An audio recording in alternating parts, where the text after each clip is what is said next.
Good evening, everybody, and welcome to Stream Shakespeare's roundtable discussion of romance in Shakespeare. Tonight, I'll be joined by four lovely, talented, intelligent, articulate guests in a discussion about all aspects of romance in the Bard's work. Let's get right to it with introductions, shall we? Sasha, let's start with you. Tell us a little bit about yourself, please. Hello, I'm Sasha. My pronouns are she, her. I became involved with Stream Shakespeare in 2020, where I directed Romeo and Juliet. And now this year, we're hoping to do a live version of Romeo and Juliet later this year. In physical theater, right?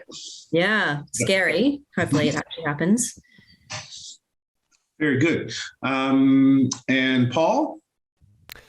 Hi, I'm Paul. I'm a composer, musician from Germany, and I've had the honor in writing music for 5 of Stream Shakespeare's plays, and I've been fascinated with Shakespeare for a long time and with music written for it and with the plays, and so I'm really looking forward to this.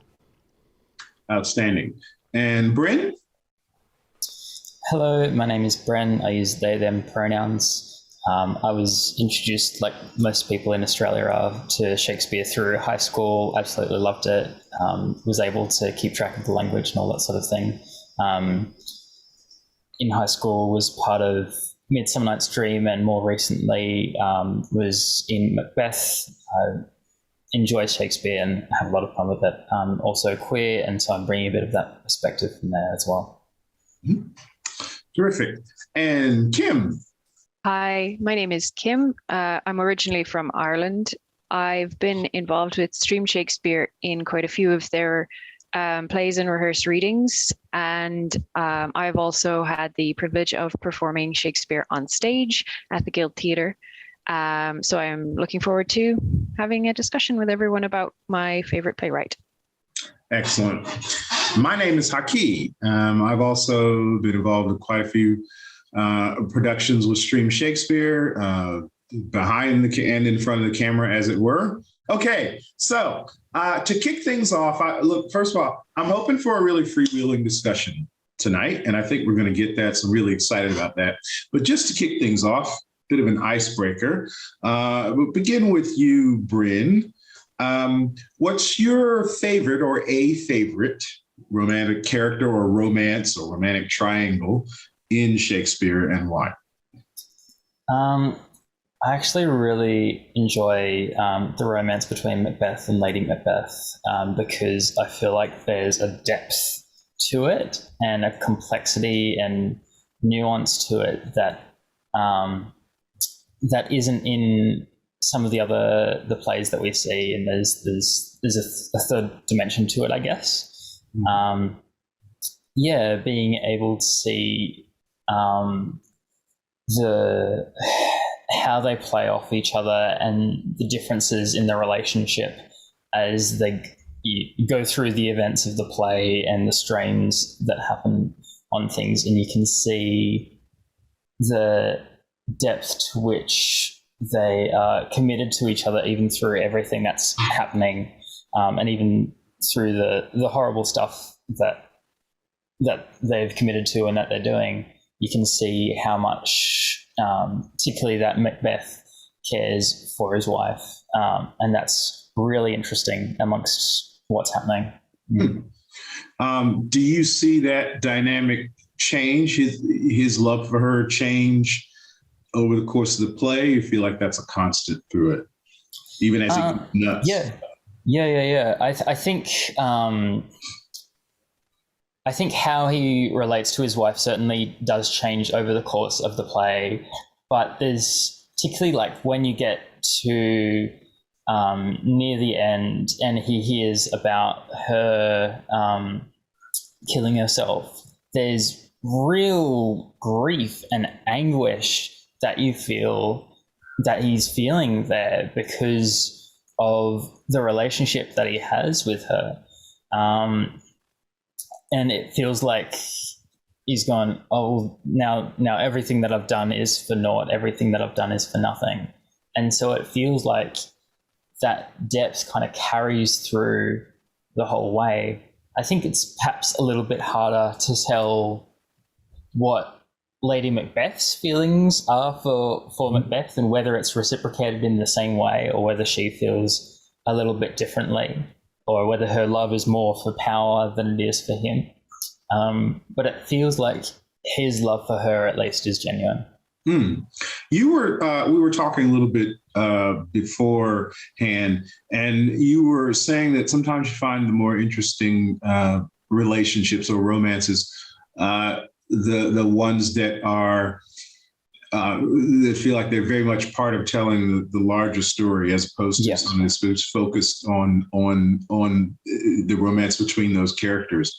How does this fit the bill in that regard? It seemed to me like it would. Yeah, for sure. Because like the story of Macbeth isn't about the romance of Macbeth and Lady Macbeth. It's about these tragic events that are occurring, that Macbeth and Lady Macbeth are both swept up in, very much so. But the story isn't about their romance. That just is something that is happening underneath everything else that's occurring. And like they're already, together and married at the start. Whereas I think a lot of the romances that we see in Shakespeare are people that are introduced to each other within the course of the play. And so we see a very rushed romance. Whereas with this, we see people that are already together, and we see and so instead of that rush of getting to know each other and falling in love and all that sort of thing, that's already all happened. And so we get to see a depth of characters that already know each other and care for each other, which feels very different, I guess. I think that's a really, really good point. I remember when we were doing A Midsummer Night's Dream, I fell in love with the relationship between Oberon and Titania. I was playing Oberon for that reason, like that they had been together forever. They're going to be forever together forever, because they're immortal, and so they've just got to deal with each other. In a real strange way, at least my mind works. That's one of the most romantic things of all. I enjoy that relationship as well. So Kim and Paul, I saw you both sort of nodding along to some of the things that Bren was saying. Paul, tell me a bit about what you thought about what on Bren's thoughts on Macbeth and Lady Macbeth. I had a similar thought earlier, that one could maybe arrange the plays on a spectrum of how important love and romance are as a plot instigator in a way. So how much are the plays actually about love and romance? And as in Romeo and Juliet, where certainly romance is a huge factor, but power and discipline within society is maybe an even bigger factor. And it struck me that most of the plays that are really all about romance are the comedies. And that most of the serious plays have that undercurrent of a relationship, a very strong romance, but it's not so much in the foreground. Feels more like feeling more like the comedies are driven by romance, let's say. Whereas the tragedies are driven by something else, and the romance sort of is used to illustrate that. That's good. Sasha, you again, in our conversation beforehand, we were talking about what plays are about. In your case, Romeo and Juliet. We were saying how it's really, despite its place in the pantheon, as something that people look up at as this romantic ideal. In many ways, it's not really a romance, is it? Definitely. Like, I think what drew me to the text is like, when you really look into Romeo and Juliet separately and then together, you realize like they don't come together through love, but through something else, which I think is probably more complex. Like when you think of Romeo's character, who is so idealistic and all he wants to do is to have emotions and experience, but because of his surroundings in his society, this heteronormative society, he's unable to really express himself. And so he does this in really big, large ways because that's the only thing he can, and he's just desperate to escape and do anything really. And then you got Juliet, who I find such a funny and intellectual character because she processes through thinking. So she questions every single person. She questions herself. She questions structure, and so in the same way, she's also too just trying to escape her own like oppressive society because she's just trying to break boundaries and try to separate herself from the rules and the roles set out for her. So these two characters come together through this shared desire to explore and sort of escape these really strict rules that have been placed around them. And I think that's why they get really that's why they connect so strongly. And the way they talk, because when they talk, they really disagree a lot with how to feel and how to express, but they work because they like that challenge and they like that someone else is just as excited and just as passionate about wanting to experience something new. And so, yeah, that's what I was really quite drawn to it, and just looking at love in a sort of oppressive and like sort of a silent heteronormative world where you are supposed to follow these certain rules, and anything outside of that, you either have to silence or like escape. You have to remove yourself completely. So yeah, no, I just find that really, really like interesting watching those two characters. Yeah. That's quite a perspective because usually, I mean, obviously, Romeo and Juliet are quite often thought of as sort of trapped in what's ascribed to them in their world. But I don't think heteronormativity is usually what's thought of as what's entrapping them. I think that's cool. Yeah, like that heteronormativity of like binaries and of the way people are supposed to love each other. Like it covers a whole spectrum of like gender, sex, and sexuality, and also just the way people interact with each other. And so in just those simple things, you once you sort of see it through that lens, you're like, oh my gosh, like everyone is sort of trapped in this. And like it just even beyond those two characters, like they're like every single character. And I think that's what it goes to show with like how the older generations sort of allow and are very apathetic to the very strict, like patriarchal, like structures of the world that they live in, that like all the young people suffer because they can't escape these binaries and they can't escape this hatred, this ongoing thing, because no one's doing anything about it. By a name I know not how to tell thee who I am. My name, dear saint, is hateful to myself because it is an enemy to thee. Had I it written, I would tear the word.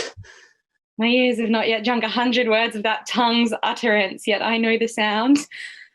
Art thou not Romeo and a Montague? Neither, fair saint, if either thee dislike. How camest thou hither? Tell me, and wherefore? The orchard walls are high and hard to climb, and the place death, considering who thou art. If any of my kinsmen find thee here... With love's light wings did I o'erperch these walls, for stony winnets cannot hold love out. And what love can do, that dares love attempt. Therefore thy kinsmen are no let to me. If they do see thee, they will murder thee. Alack, there lies more peril in thine eye than 20 of their swords. Of course, like the people that Shakespeare would think of and who Romeo and Juliet essentially are basically teenagers. Yes. Right? So that would definitely play into that most of the characters having these whirlwind romances are much younger than we imagine them. Yeah, for me, like when I like reinterpret or do these like a production of it, I prefer to erase the fact that she was written as a 14-year-old girl, because I think that sort of loses her agency and the agency of the characters. So I try to sort of raise the age to make you treat these characters as like, oh, they're young, they're making stupid decisions. Like, no, these are people with agency, and these are people who like are fully in this world. And I think through that it's more complex, because when they do these big things, grand gestures, it's not dismissed as much. You have to actually think, why are they doing these things? Perhaps it's not their fault. Very good. That's really good stuff, everyone. Thank you. So Kim, I'll come to you now. I'll ask you the same question. Favorite character or romance? I think I have two. Okay. So the two that I thought of were, the first one is Portia and Bassanio, but mostly just Portia. Like, what I mean is, I like their relationship because, well, first of all, they do meet during the course of the play, but it's sort of off screen. There's a time skip. So they've known each other for a little while. And so I find the relationship a bit more believable, that I know that they've had time to get to know each other. But what I like about it is, for me, I guess I'm just relating to Portia in particular, in that she is one of the female characters in Shakespeare who doesn't get lost in the relationship. So when Bassanio gives the ring to Portia, but he thinks that Portia is the lawyer, she is willing to play with him and mess with his head a bit. And she doesn't take it too seriously. She doesn't get too offended, but she definitely lets him know that wasn't okay. Right, and pardon me, this is Merchant of Venice. Sorry, I should have said that. Yes, right. Merchant of Venice. It's okay. You were to blame. I must be playing with you to part so slightly with your wife's first gift. A thing stuck on with oaths upon your finger and so riveted with faith unto your flesh. I gave my love a ring and made him swear never to part with it. And here he stands. I dare be sworn for him he would not leave it, nor pluck it from his finger for the wealth that the world masters. Now in faith, Gratiano, you give your wife too unkind a cause of grief, and 'twere to me I should be mad at it. Why, I were best to cut my left hand off, and swore I lost the ring defending it. My lord Bassanio gave his ring away unto the judge that begged it, and indeed deserved it too. And then the boy, his clerk that took some pains in writing, he begged mine, and neither man nor master would take aught but the 2 rings. What ring gave you, my lord? Not that I hope which you received of me. If I could add a lie unto a fault, I would deny it. But you see, my finger hath not the ring upon it. It is gone. Even so void is your false heart of truth. By heaven, I will ne'er come in your bed until I see the ring. Nor I in yours till I again see mine. Sweet Portia, if you didn't know to whom I gave the ring, if you didn't know for whom I gave the ring, and would conceive of what I gave the ring, and how unwillingly I left the ring when naught would be accepted but the ring, you would abate the strength of your displeasure. If you had known the virtue of the ring, or half her worthiness that gave the ring, or your own honour to contain the ring, you would not then have parted with the ring. I really like their relationship because it's a case of they have this chemistry going on throughout the course of the play, but when he makes his intentions known, that he is actually genuinely interested in her and it's not just a game, she gets really kind of nervous and sort of pulls away, partly because of the circumstances of the play, and I don't want to give it away, but I really like that dynamic as well. It's quite interesting, and it doesn't happen very often in Shakespeare where romances don't get resolved, and there is this sort of thread hanging, this sort of cliffhanger of whether or not they'll ever get together. So I think I just like those 2 particular relationships. They're the ones that stand out for me. Studies, my lady. Mistress, look on me. Beyond the window of mine heart, mine eye, what humble suit attends thy answer there? Impose some service on me for thy love. Oft have I heard of you, my Mr. Baron, before I saw you. And the world's large tongue proclaims you for a man replete with mocks, full of comparisons and wounding flouts, which you on all estates will execute that lie within the mercy of your wit. To weed this wormwood from your fruitful brain, and therewithal to win me, if you please, without the which I am not to be won. You shall, this 12-month term from day to day, visit the speechless sick, and still converse with groaning wretches. And your task shall be, with all the fierce endeavour of your wit, to enforce the pained impotent to smile. To move wild laughter in the throat of death. It cannot be. It is impossible. Mirth cannot move a soul in agony. Why, that's the way to choke a jibing spirit, whose influence is begot of that loose grace which shallow laughing hearers give to fools. A jest prosperity lies in the ear of him that hears it, never in the tongue of him that makes it. Then if sickly ears deafed with the clamours of their own dear groans will hear your idle scorns, continue then, and I will have you and that fault withal. But if they will not, throw away that spirit, and I shall find you empty of that fault. Rightful joy of your reformation. A 12-month. Well, befall what will befall, I'll jest a 12-month in a hospital. The reason I think that one is more interesting, or the reason that one strikes a chord with me, I think is because I find it more realistic. The fact that it doesn't get resolved, or that maybe it does, but it's not just this instant happy ending. There's complexity. There's people unsure of what they want. In a lot of the relationships, it just sort of follows the path of least resistance in Shakespeare. And I guess that's partly because that's what people want, is a happy ending and a conflict, a resolution, and that's it. So I think it's the unique nature of it, but also the fact that I feel like it's somewhat more true to life. Mm-hmm. Yeah. That brings up the topic of realism, which I think is,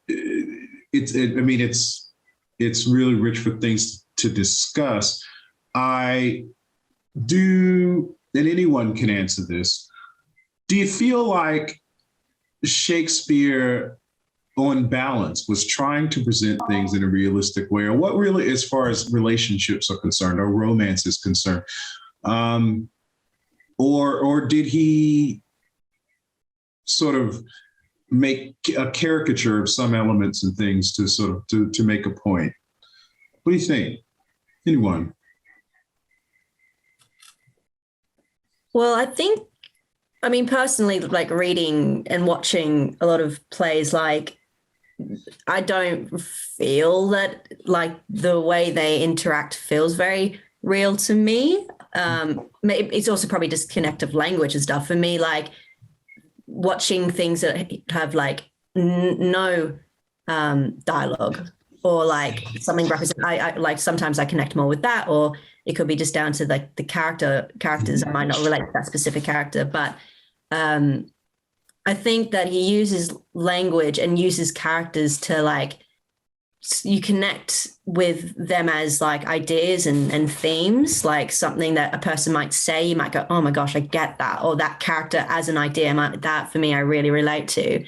But in terms of just like watching people interact, I think he just gives like a larger scope. Like one of my favorite scenes, or Shakespearean like viewings, was seeing Midsummer Night's Dream at the Sydney Theatre Company, directed by a guy. But there's a scene where they're like fighting each other, and they're trying to have sex with each other, but they're also trying to fight each other, and they're trying to spit up. And I found that was so exciting. And like, for me, I totally understood it. Like for me, that felt, even though it was very unrealistic, having this full on like physical fight, I felt so connected in that moment. And I don't know to what extent was it the directing, was it the acting, was it the Shakespearean text of it, or was it just like the underlying undercurrent underneath it? But like that feeling of like being so enthralled by someone, but also being like, I don't know, detested by someone. I don't know. I just felt like the overarching ideas, I feel like that's what's kind of real, if not the actual representation might not be. So, Paul, one of the things I wanted to make sure I talked to you about was something you and I worked on together for Henry IV. It's Act 2, Scene 3. You know what I'm talking about. I know it well. One of my favorite scenes in the whole canon. You have Hotspur and Lady Hotspur in a room together, having a conversation that just sort of goes back and tumbles back and forth, that rolls over itself, all those sort of things. And you wrote a fantastic piece of music for it that absolutely set it off. Can you talk a little bit about, well, what that was like? What drove you in putting that together? And how you felt like in seeing the finished product, it supported the scene, enhanced the scene? Well, sure. That scene, I mean, that's pretty much the only time we see them together in private, right? And it's a perfect example of what Bren said earlier, that the romances that are embedded in a larger scene, in a larger picture, are sometimes the more interesting because they give a more fleshed out picture of the actual relationship. And like within this one scene, we see two people who really deeply are in love with each other, and who are really conflicted about what they're doing, and if maybe they will damage this relationship. And but it's also, I think, a wonderful example of something that I mentioned earlier before we started recording, that the way Shakespeare's characters approach love and romance is always very much shaped by who they are and where they're going. And in this case, there aren't two other people in all of Shakespeare who could have that exact discussion. And so what I did with the music was really leaning into that. It helped that it was a leitmotif-based score. So because what's really at stake and what's really being discussed is Hotspur going off to war against the king. And so it's always about the bigger picture. So scene had to be tender and romantic, but also with this dark undercurrent of him not showing his hand to her, not being honest to her about his intention of going off to war, even though he knew that she knew. And that's something that I feel very strongly about, that you can't put any romantic music under a romance scene in Shakespeare. It always feels like a caricature. You have to really go into where these characters are at the moment. In truth, I'll break thy little finger, Harry, and if thou wilt not tell me all things true. Away, you trifler. Love? I love thee not. I care not for thee, Kate. This is no world to play with mammoths and to tilt with lips. We must have bloodied noses and cracked crowns, and pass them current too. Do you not love me? Do you not love me indeed? Well, do not then. But since you love me not, I will not love myself.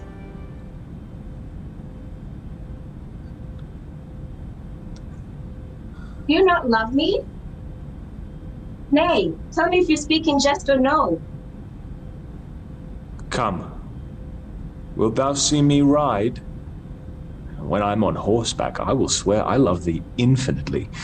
But hark you, Kate, I must not have you henceforth question me whither I go, nor reason whereabout. Whither I must. And to conclude, this evening must I leave you, gentle Kate. I know you're wise, and no further wise than Harry Percy's wife. Constant you are, but yet a woman, and for secrecy's sake, no closer. For I well believe that thou wilt not utter what thou dost not know. And so far will I trust thee, gentle Kate. Now, so far. Not an inch further. But hark you, Kate. Whither I go, thither shall you go too. Today will I set forth, tomorrow you. Will this content you, gentle Kate? It must, of course. So let's take, for example, it's something I'm pretty sure everyone has seen. The scene in A Midsummer Night's Dream, the first interaction between Titania and Oberon. So with that in mind, how do you think the fact that both of those characters would have been played by men in those days, how do you think that would have affected the way Shakespeare wrote that scene?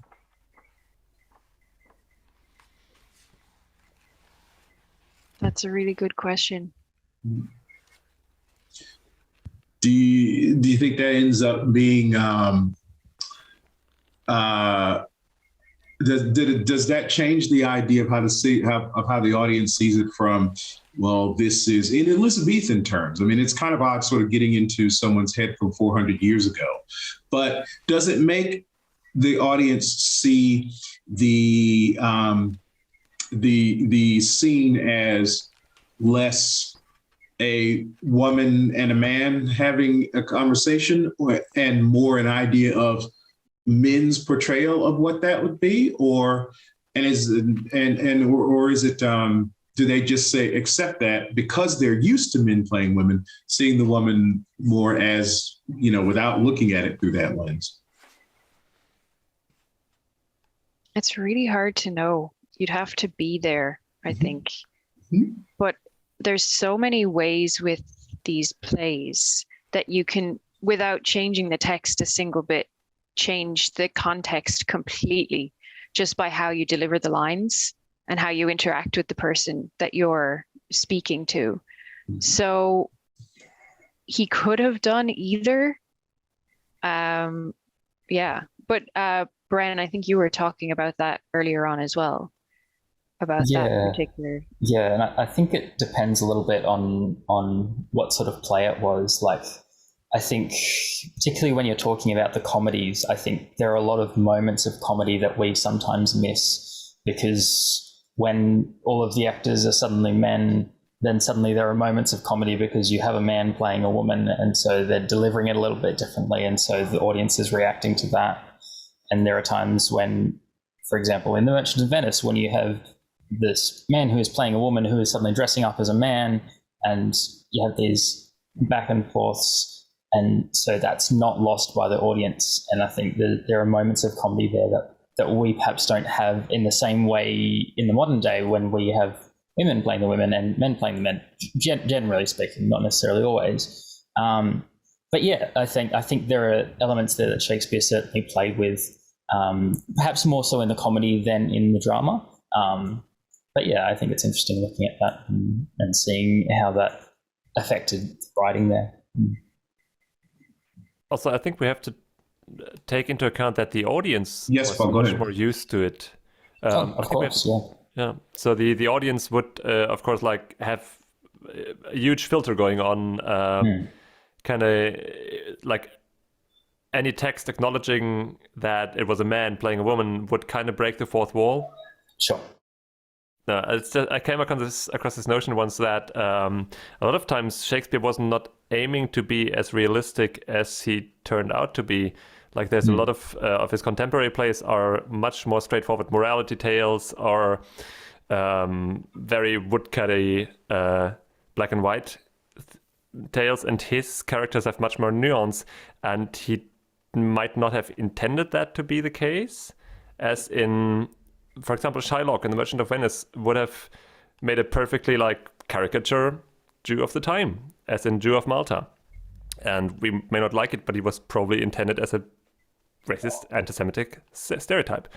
And he just turned out to be a bit too passionate and good a character. So we take his pound of flesh speech, it really goes to the right place. So it might be the same with a lot of other characters, that he didn't intend to be as vivid and realistic, and so they kind of jar with the not as realistic surroundings.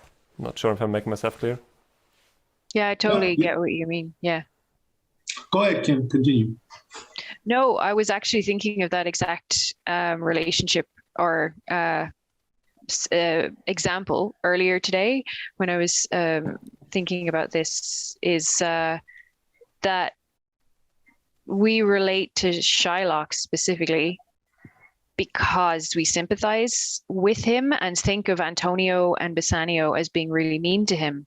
But original audiences probably actually related to Antonio and Bassanio, and so they didn't sympathize with Shylock at all, which is just a completely different perspective on the whole play.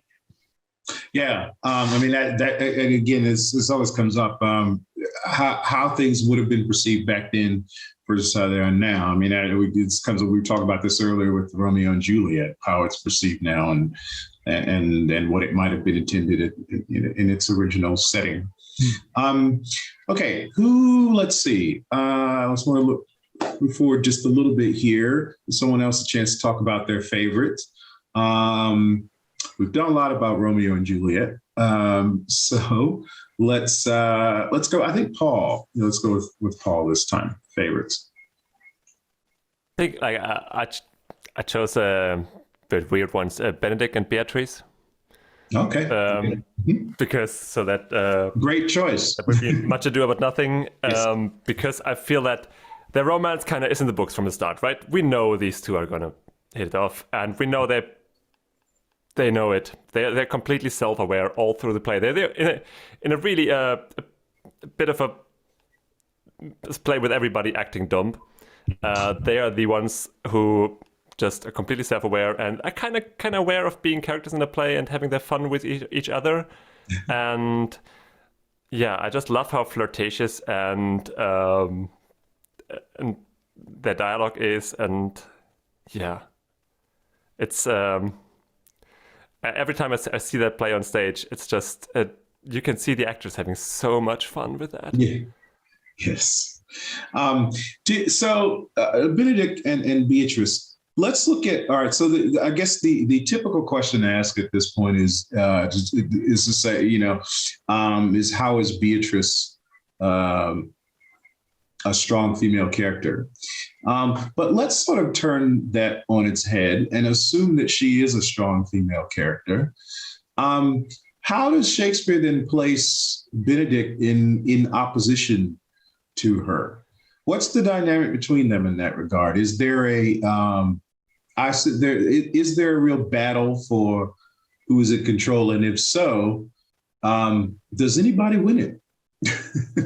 I'd actually love to get your perspective on that, because I'm just a reader and watcher and not a theater. I think to me the it's sort of like Much Ado About Nothing is sort of like the template for modern shows like Moonlighting. Which was always this witty banter, and it's almost like like you can't or you don't want to be graphic about physical love. So what you can do is you can have this interplay, this ongoing banter that's this round and round and back and forth, and that is, I don't want to say it's stand-in, but it's sort of a representation of it. It has that energy where they both sort of come together and part, explore each other in different ways, probe at each other in different ways. It's kind of a verbal manifestation of physical or sexual energy. That's my thought on it. If you want to tell me I'm right or wrong. Yeah, I get the feeling with that one that it's more egalitarian, the relationship. I feel like neither one dominates the other one really, as opposed to, say, Taming of the Shrew, which is very difficult to do nowadays without the audience hating everyone. Right.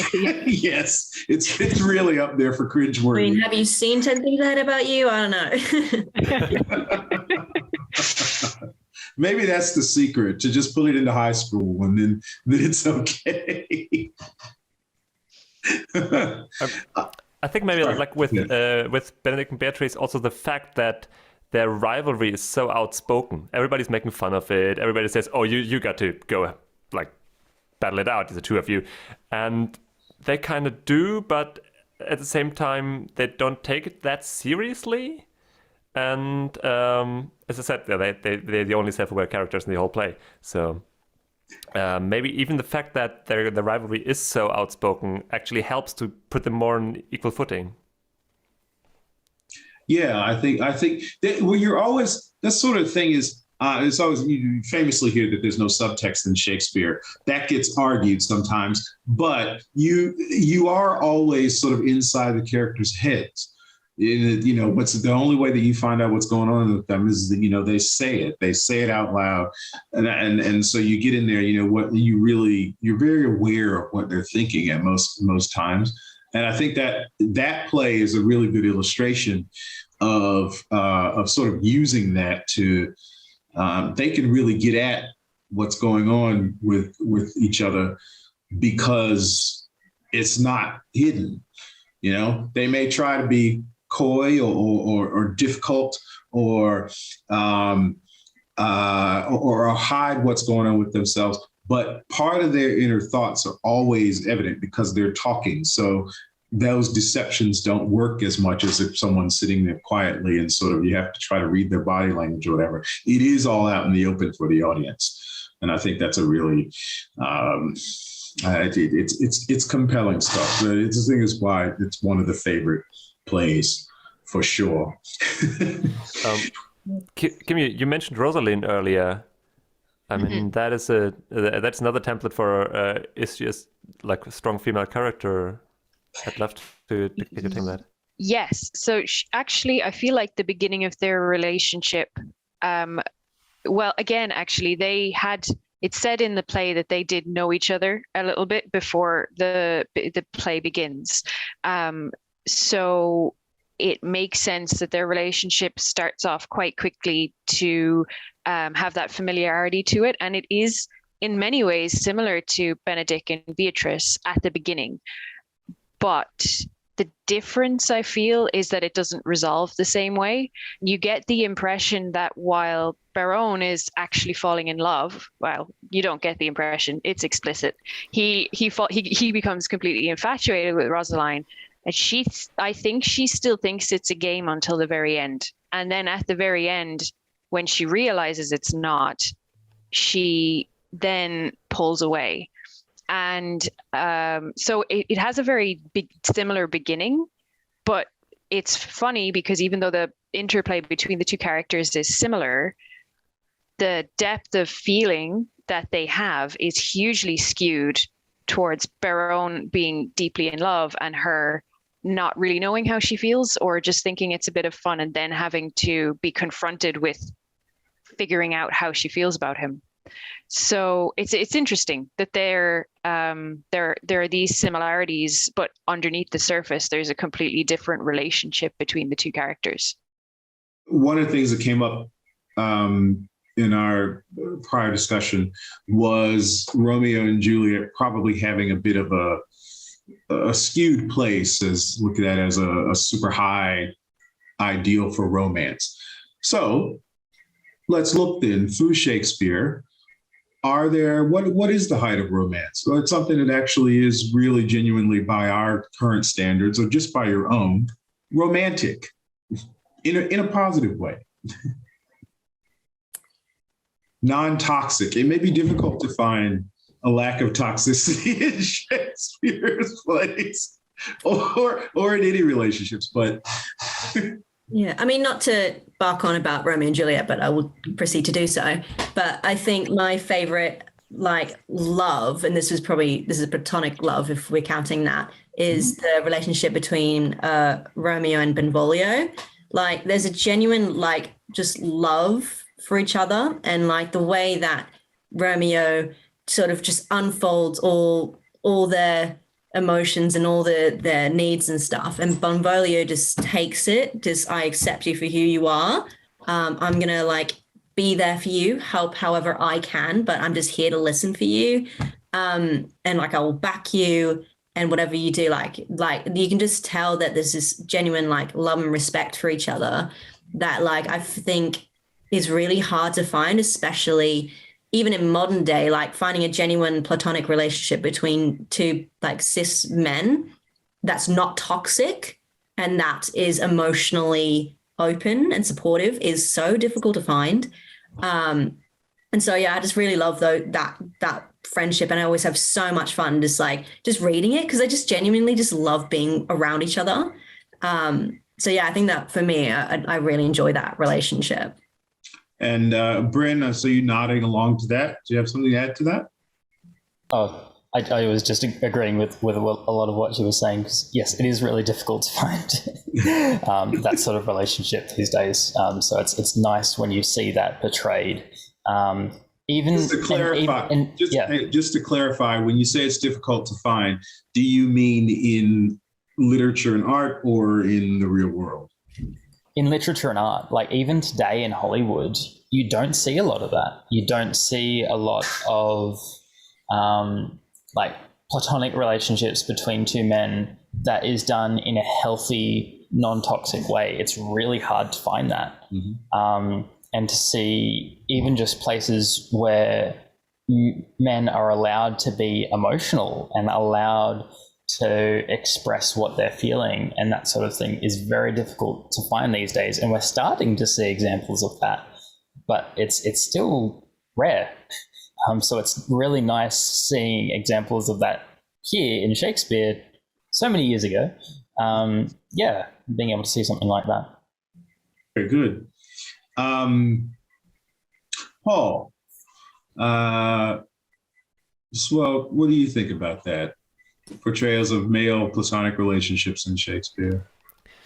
Well, in a way, you never pay them much mind, do you? Because mostly these friendships are never the focus point of the play. But there is Horatio with Hamlet. There is... I'm trying to think of examples, and it's very often you have them. Oh yeah, that's his friend. That's their friend. They work as a sidekick or a foil. But very often, I really do feel, coming to think about this, that the relationship underneath is much deeper. And I mean, one historical fact is that probably having a really good friend to work and travel with you and to have your back was much more important in Elizabethan times. Yeah. I mean, like same-sex friends slept in the same bed a lot of times. Yeah. For sharing beds in hotel and all that. But also Shakespeare does portray what we would classify as lad culture. He does portray the jocks and Twelfth Night, the fool, and the other groups, getting drunk together and being sexist, and he portrays that as well. So I think there is a choice. Well, would you have a love song or a song of good life? A love song. A love song. Aye, I care not for good life. Oh, mistress mine, where are you roaming? Oh, stay and hear your true love's coming, that can sing both high and low, that can sing both high and low. Trip no further, pretty sweeting, journeys ending, lovers meeting. Every wise man's son doth know, every wise man's son doth know. Excellent, good, faith. Good. What is loved is not hereafter, present mirth hath present laughter. What's to come is still unsure, what's to come is still unsure. In delay there lies no plenty, then come kiss me, sweet and 20. Youth's a stuff we'll not enjoy. Oh, youth's a stuff we'll not enjoy. A mellifluous voice, as I am true knight.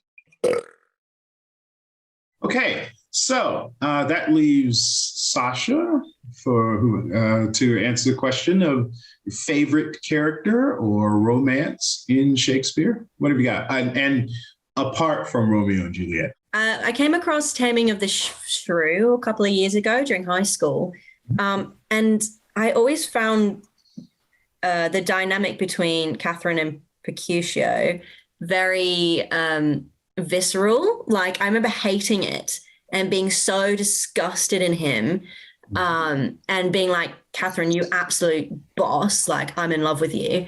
And at the end, I'm pretty sure they get together, I think. And I remember also being very mad about that, like upset, like really upset about that. And so I think like that for me, they're not my favorite in terms of idealistic, but I do appreciate that really ugly relationship that is very prevalent today. Like I've seen Mercutio out and about town, like in pubs and stuff. Like he's still alive and well. And also like strong women like Catherine having to deal with these men. And so I appreciate like how when Shakespeare explores the various kinds of love, that he doesn't limit to stuff that we want to see. He shows us the really awful sides and also the more bland or the more like difficult and like the tangled stuff. Like I find that very interesting. And so what I love about like that, their relationship is like trying to see this from in a new lens. And what do we think about these two characters? Like, what would we do? What do we think if we were to do the show now? What would change? Would anything change? What would that mean? Well, whatever interpretation we made, what would that mean for like us? All right. So, and how would you answer that question? I don't know. I would have to reread the text again because it's been a while. Yeah. But I do remember like it's quite funny. When we were studying the text, we were doing that alongside 10 Things I Hate About You, the classic adaptation. And we read and watched simultaneously and then studied them together. And I found that really fun because like in the end, we're supposed to really like Heath Ledger, like that character. But again, stop it. Like, I think I would have much prefer if Catherine was just like, no, like, my existence doesn't need to revolve around a relationship. Like, I guess my answer would be, I would much prefer like the women just going, I don't care about men. This is not where I'm at in my life. Let's do something more fun. Let's go and explore. Let's go travel. I don't know. And like you see that throughout all of media. Like I remember recently finishing Friends and Ross and Rachel get together in the end. And I remember like being young, being like, love that, perfect ending. But rewatching it now, I'm like, that's no, thank you. Like she should have gone off to Paris to do this really cool career. Like there was like, it felt really limiting and restricting. And again, refresh my memory. What Rachel had the opportunity to do what at the end of Friends? She was offered a really cool opportunity career opportunity to study, to do fashion in Paris. Oh, okay. And Ross was like, I love you. And she's like, oh my God, I love you. And then they get together. But it was seen and still is seen as like this really beautiful love story. But like when you rewatch it, like they're both super toxic. They're not good for each other. And they shouldn't get together. And I think that's probably just a modern idea of like where we value. Do we value relationships? Do we value this? Do we value that? Blah, blah, blah. But that's what I kind of find interesting is like we still prioritize relationships, even if it's toxic. We still prioritize that over anything else. So if I butt in, but go ahead. I find it a really interesting idea to see like that exact ending, like epitomizing that feeling of as long as you find true love, everything else doesn't matter. Right. And I wonder if that comes from the Victorian tradition of ending novels. If it's actually something that kind of Shakespeare helped create in a way, or our view of Shakespeare helped create. Also, I want to have your take on, could you gender reverse Taming of the Shrew? Yeah, I mean, that's interesting. For me, like, it's definitely a patriarchal system that media, literature, Victorian times, all that, like, adhere to. So that's probably my answer in terms of that. Like, women have been molded and men have been molded to shape their life around one monogamous partnership. And that's where you fit the part of your life together around. But I don't know about the stopping or playing around with a gender identity and gender expression with the two leads. Like, I wouldn't know what that looked like. That'd be cool, I guess. Having maybe two people of the same sex, different sex, I don't know. I think it would just end up having a different interpretation. Like, I feel like you couldn't have the same meaning if they were both played by women, or if women was, or Brikisha was betrayed by a cis woman. I don't know what that would look like. But it could be an interesting idea to explore. Now, okay, so Sasha, in talking about that, sort of touched on the idea that regardless of whether the play, I mean, we could talk about whether the play, when it was written, it was meant to be prescriptive, whatever, if it was that dominant of patriarchal society. But in you seeing it, it was like, it brings out, the anger, rejection of the whole sort of thing. It gets to the idea of, if you're going to do something intentionally today to make a point about, to make exactly the point you talked about, like women not needing to have true love as the ultimate aim and that sort of thing, would you be more effective to portray the world as you think it ought to be, or portray the patriarchal system as it is? Because I think that's one of the questions we always get into with Shakespeare. In Merchant of Venice, Taming of the Shrew, Othello, so many of them. There are all these depictions from 400 years ago. And at first we debate, did he really mean to say these kinds of things? Or did they really mean that this sort of what we look at now is a very sexist or racist society? Or is he saying something else? And is there a productive, but I want to think about, is there a productive way to look at the way the plays are? Is it more effective sometimes to depict things the way they should not be, if that intentionally just show what they should not be, or does it, or is it more effective to present what's positive? That's what I'm getting at. From like a director's perspective, I think you need to have a look at are you really challenging, or are you in a way affirming? So and I think that's where that can be really difficult. So if I play into these gender roles or this particular thing, like, so say if a character has homophobic sort of undertones, do I allow that to happen and hopefully show how wrong it is?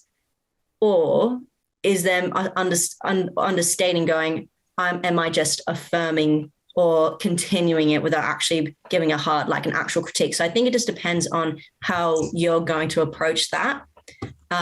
Like that's something like with the Romeo and Juliet, the ending ends in tragedy. And a part of me was going to maintain that ending and allow the two characters for Romeo and Juliet in my up-and-coming production is going to be two queer people. Mm-hmm. So you either maintain that tragic ending to highlight the tragic narrative throughout queer history, but also through that, would I be maintaining, adhering, and perpetuating those tragic narratives and again allowing queer people to die? Or do I change the ending and then create a new narrative and provoke something new where they escape their tragedies or find a way to remove themselves from that tragic narrative? And what does that now do? Does that now make people reflect on the history? Does it make people do this? Does it that? So I think it's just, you have to be very careful whatever you do, and you have to really understand the text and understand your audience, because it's very important what the audience, you might think one thing and the audience thinks the other. So you have to think about that as well. Very true. Bren, did you have something to say? And then I'm going to come to Kim for another comment related to that. Not specifically. I was just very much agreeing with all that was being said there. Cool. So Kim, As someone who played Iago in sort of an unconventional, if you will, production of Othello, how do you feel about that whole sort of dynamic, depiction versus endorsement, that kind of thing? What's more effective? It's an interesting question. It was very hard when we began rehearsing that play to not keep referring to Iago as he, because I keep, you're trying to get into the character and you're thinking, okay, it's, he's a lieutenant or something in the army and Othello's the general.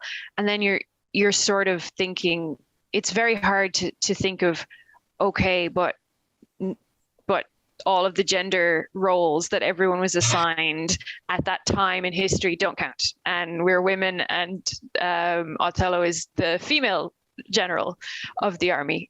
So it was quite a struggle to keep, like, I'd be like, he does, no. She does this because of this, and like constantly readjusting the way I was thinking about Iago in my mind. But I think it adds an interesting layer then to the character, a different one that you wouldn't have otherwise, where potentially you can also be battling these gender roles that you've been assigned and that you're fighting against, as well as all the other stuff that's going on. So it was quite an interesting opportunity to have to explore that character as a woman. You sort of think of the jealousy that the character is known for in a different way when you look at Othello as a woman and you look at Iago as a man. And I don't know why that is necessarily, because jealousy is jealousy. But for some reason in my head, jealousy that a woman has for another woman is different from jealousy that a man has for another man. And I don't even think that it should be, but it actually is like almost a different feeling in my mind. So that's probably something that, like, if I had more of an opportunity to do it again or to do it in more detail, it's probably something that would be really interesting to like really dig into and figure out why changing the gender would change the emotions that the character is experiencing. Do you feel like it's more acceptable in one gender than the other? I don't feel like it's more acceptable. I kind of feel like it's seen differently by society. So women being jealous of other women is seen as this sort of like catty, bitchy thing. And men being jealous of other men is sort of seen as more of a like, I'm going to punch him in the face because he's got this thing that I want. I don't know if that's a good description of it, but I think that rightly or wrongly, female jealousy is seen as more of a backstabby sort of passive aggressive thing, and male jealousy is seen as a very in your face kind of thing, which is actually very interesting because Iago is very cold and calculating and backstabby. Yes. So his version of jealousy is not, I'm just going to, stab Othello because I hate him. It's definitely like a conniving sort of jealousy. So it actually, it would be very interesting to explore that further. We only did one scene in our production, so. Yes, we did Act 3, Scene 3. The temptation. The temptation scene, yes. And actually, sorry, go on.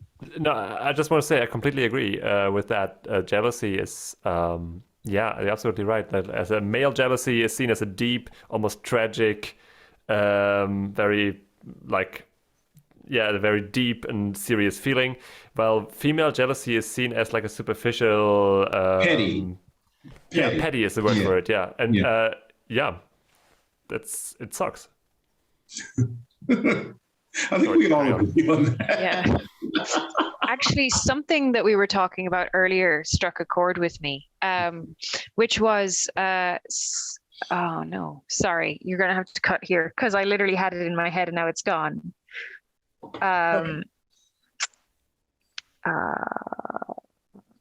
Oh yeah, sorry. Okay, I got it. I'll just be quiet for a second.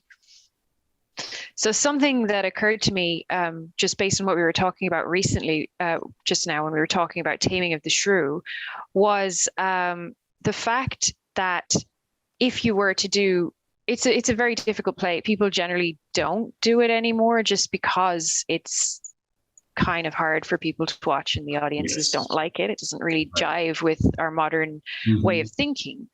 And I was thinking actually maybe the way to do it is to actually make Petruchio a villain and to really drive home how toxic he is, and that he's actually just driven this woman to basically kind of broken her, and like it's not a happy ending. It's actually just a shit play that you kind of, I think that, I don't know if it would work, but in my head it's kind of probably the best way to do it in modern day.